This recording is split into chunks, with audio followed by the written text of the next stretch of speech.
Headway Upper Intermediate, 4th edition, Student's Book, by John and Liz Sauls. Published in copyright, Oxford University Press, 2014.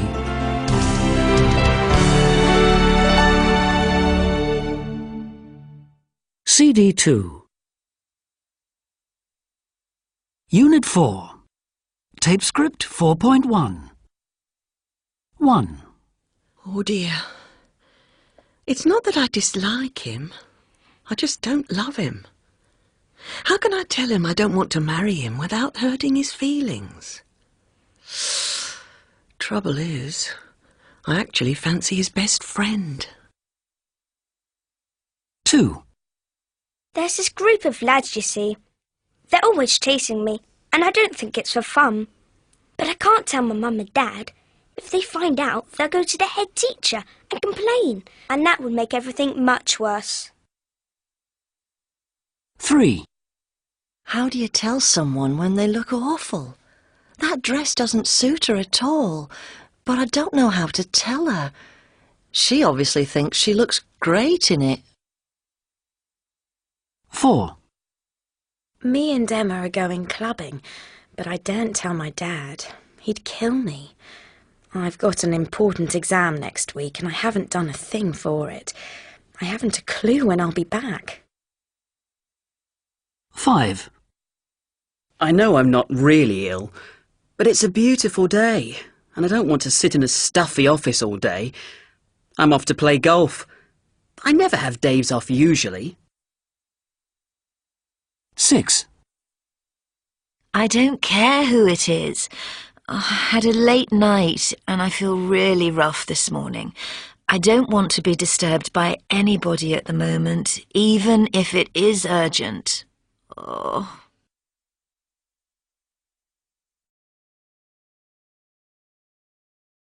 Tape script 4.2. 1. Don't you like pizza? I can't stand it. I know most people love it, but I don't.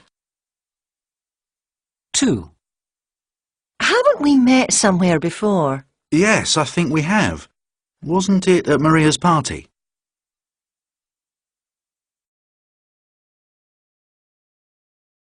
Tape script 4.3. 1. Don't you like ice cream? I do, but I'm on a diet.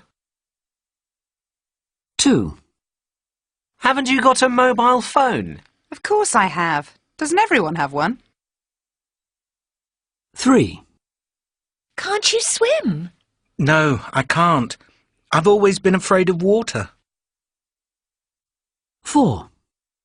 Isn't it your birthday today? Yes, it is. I try to keep it quiet these days. 5. Didn't you work in New York for a while? Yes, I did. It was a great couple of years. 6. Don't you live in Baker Street? No, we used to, but we moved just round the corner last year.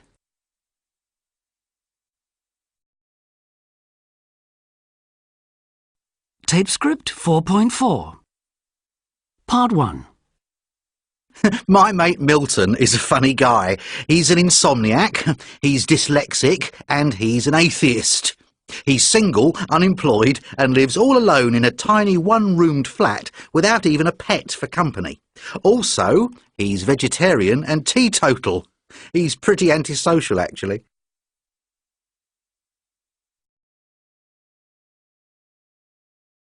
Tape script 4.5. Why can't he sleep? How come he can't sleep? Why did he lose his job? How come he lost his job? He loved his work.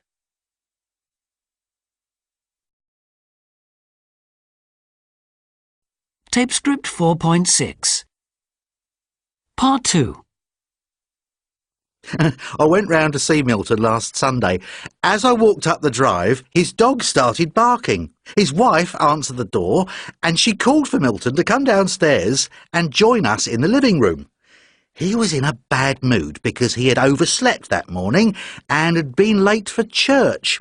He also had a bit of a hangover, which he told me was the result of a wild party that they'd had at his house the night before.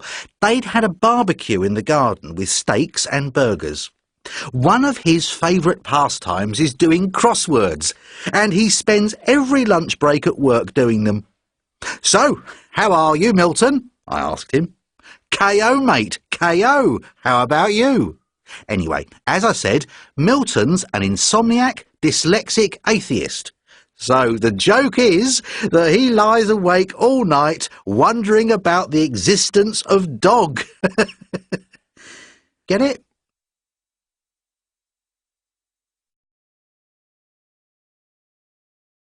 Tape script 4.7. 1, Who did she give it to? 2, What do you want to have a word about? 3, Who did you dance with? 4, Where do you want to lift to? 5, Who did you get it from? 6, Who did you buy it for? 7, What are you thinking about? 8, What do you need it for?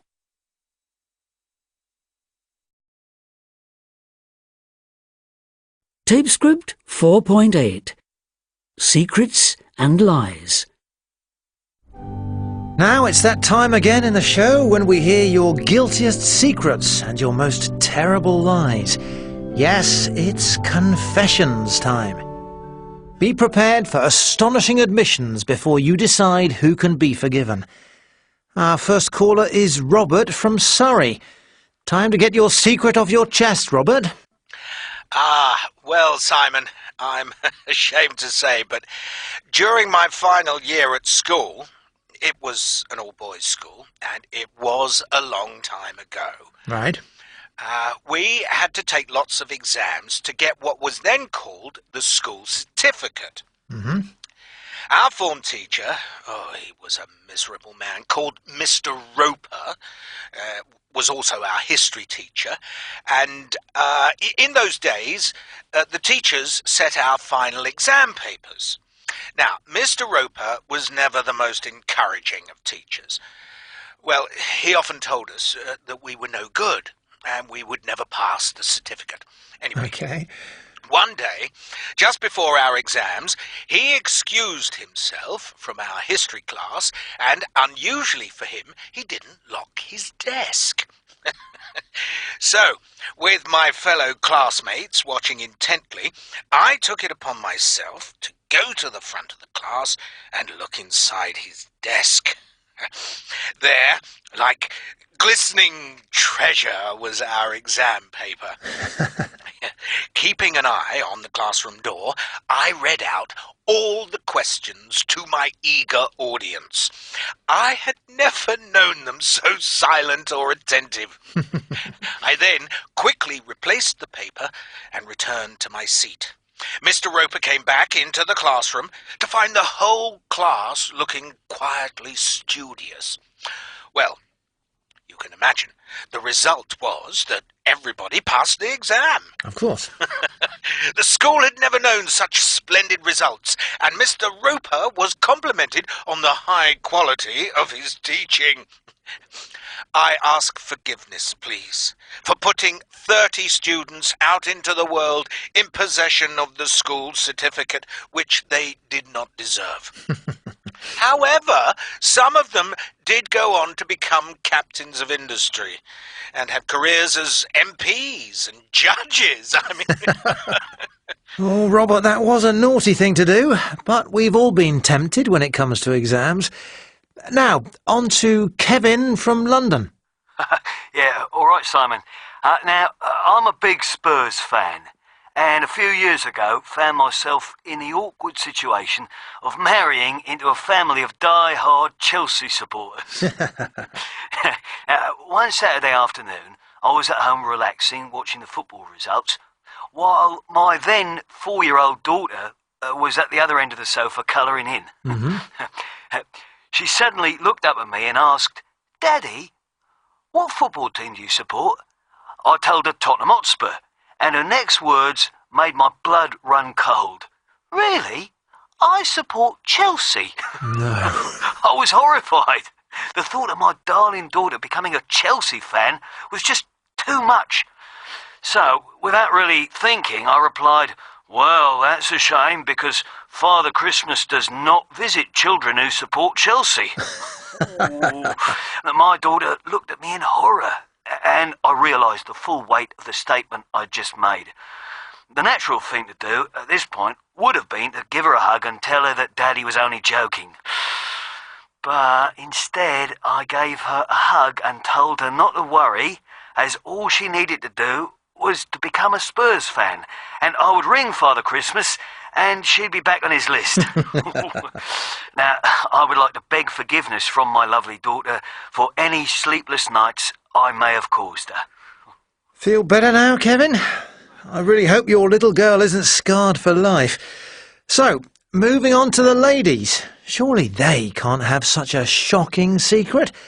Let's hear from Jane and find out. Jane from York. When I was 15, I tried to earn a bit of extra money by waitressing at a local restaurant. Right. This restaurant was very famous for an incredible fish soup, which was served with secret ingredients. I'd been given a little to try once, and it really was delicious. One night, when a table ordered the special dish, I was called by the chef to collect it from the kitchen. Mm-hmm. Oh, it smelt absolutely fantastic, and my mouth started watering. Between the kitchen and the restaurant, there was a small corridor, not visible from the kitchen or the dining area. The temptation was too great. I balanced the heavy soup dish in one hand, lifted the spoon with the other, and poured the soup into my mouth. What I hadn't considered was that the soup would be scalding hot. Wow. There I was in the corridor, unable to scream or make any noise. The boiling liquid began peeling the skin away from the roof of my mouth, and I was in agony. Terrified that the chef's wife would catch me, I did the only thing I could. I spat the soup back into the dish. Oh. Then I heard footsteps from the kitchen. There was no other option. I put my shoulders back, walked confidently out into the restaurant, and started to serve the soup to the poor unsuspecting diners who had no idea that there was a little extra ingredient amongst the mussels and monkfish. I asked forgiveness for my dreadful deed. I learned my lesson and never did it again. All I can say to you, Jane, is remind me never, ever to order the soup when I'm in York. And our final caller is Maggie from Wales. What, dear Maggie, is your guilty secret? Hello there. When I was an au pair working in France, I used to travel across by coach and ferry. It was quite a long and difficult journey, and I preferred to travel at night in the hope of sleeping most of the way. Mm-hmm. Usually I was lucky enough to sit next to someone who, like me, just wanted to get some shut-eye. But on one particular occasion, I found myself squashed into a corner by a large, smelly, chatty man. Lovely. I politely engaged in conversation, hoping that he would eventually give up, but he didn't. Finally, between Calais and Paris, the coach made a pit stop, and many of the passengers got off to stretch their legs. Right. After walking around for 10 minutes, I got back on the coach. There was no sign of my neighbour. The driver asked if everyone was back on board, but I couldn't speak. Perhaps it was the prospect of some much-needed peace and quiet, but I said nothing. Maybe he'd only been going this far anyway. Then I looked out of the window and saw the man running across the car park, waving frantically as we drove off into the night. No. I never even attempted to get the driver to stop. Oh, I couldn't think of a good reason why I hadn't noticed the man was missing in the first place. So when I got off the coach in the cold light of dawn, I disappeared before the driver realised that the man wasn't there. I now meekly seek forgiveness for leaving a poor man stranded in a foreign motorway service station in the dead of night. I've been haunted by the vision of him running after us ever since. So, there you have it, dear listeners. Today's 4 fibbers and wrongdoers. Who, if anyone, can we forgive?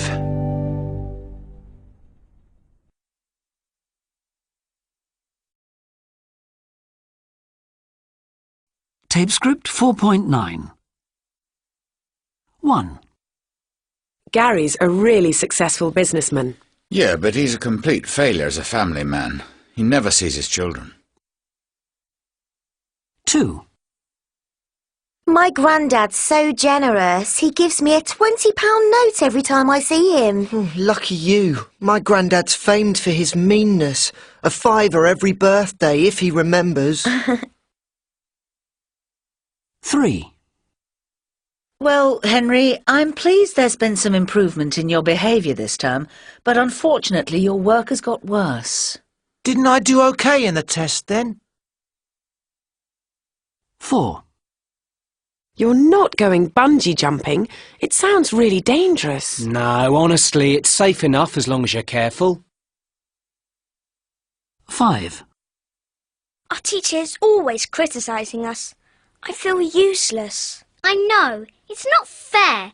He should give us more encouragement if he wants us to work hard.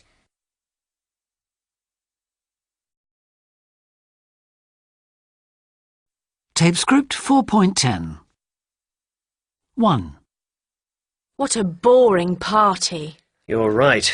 It wasn't exactly an exciting evening. 2. I don't know about you, but I thought the holiday was awful. Well, it wasn't the most fun I've had. 3. I can't believe how mean Jane is. I suppose she's not famous for her generosity. 4. How can you support Alchester United? They're a hopeless football team. Well, they're not the most talented around, that's for sure.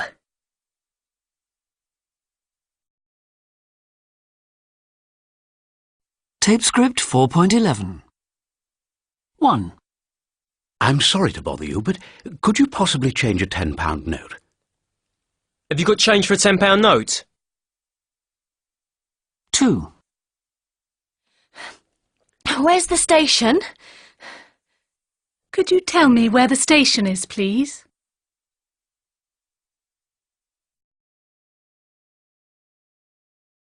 Tape script 4.12. 1. This is a present for you. For me? Oh, how kind. You shouldn't have, really. Thank you so much. This is a present for you. Thanks.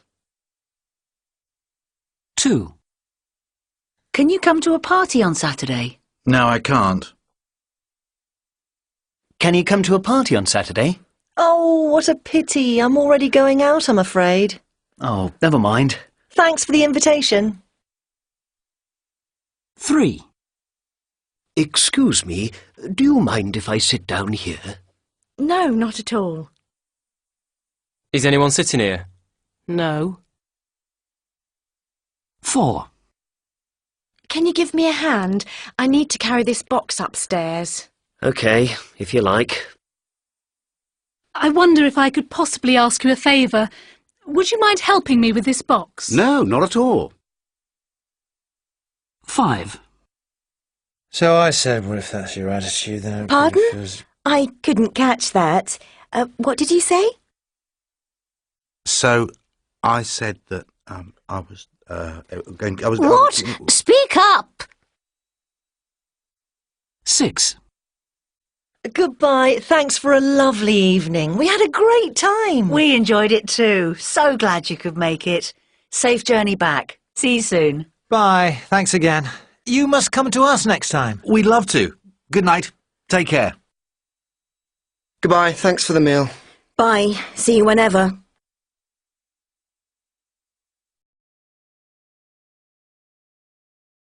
Tape script 4.13. 1. Do you think you could give me a lift to the station? I'm terribly sorry, I can't. I have to be at work by 8:30. I'll order you a taxi, though. 2. Could you possibly help me find my glasses? I can't find them anywhere. Sorry. I'm afraid I have to dash or I'll miss the bus. I'm hopeless at finding things anyway. 3. Hi. Listen, would you like to come round for a meal tomorrow evening? I'm cooking Chinese. Oh, I'd love to, but I'm afraid I'm already going out. Oh, what a shame. Another time, perhaps. 4. Would you mind lending me your dictionary? I would if I could, but I'm afraid I forgot to bring it with me today. Sorry. 5. Hi, it's Susan here. Could I ask you a big favour? I wonder if you could look after my dog next week. I'm going on holiday. I'm terribly sorry, Susan, but I can't. I'd love to have Molly. You know I adore dogs, but I'm going away myself for a few days. 6. Do you happen to know where the toilet is? Sorry, I'm afraid I've no idea. Ask the guy serving drinks. He'll know. 7. Would you like me to help you with this exercise? I think I know the answers. Oh, that's really kind of you, but I want to try and work it out for myself. Thanks anyway.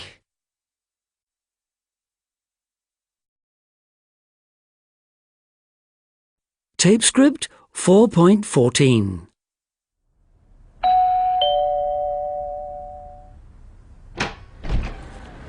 Luciana, hello. Great to see you. Come on in. Let me take your coat. Thanks so much. Oh, these are for you. Oh, what lovely flowers. How kind of you. Thank you so much. Now, I don't think you know Henry. Let me introduce you. Henry, this is Luciana. Hello, Luciana. Nice to meet you. I've heard a lot about you. Oh, I hope it was all good.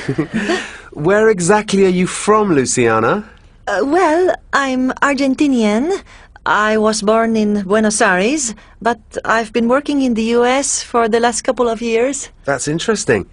And what are you doing in London? Oh, work, I'm afraid. Actually, I'm on my way to Amsterdam for a conference, and I thought I'd stop over in London to see Anna and Ben.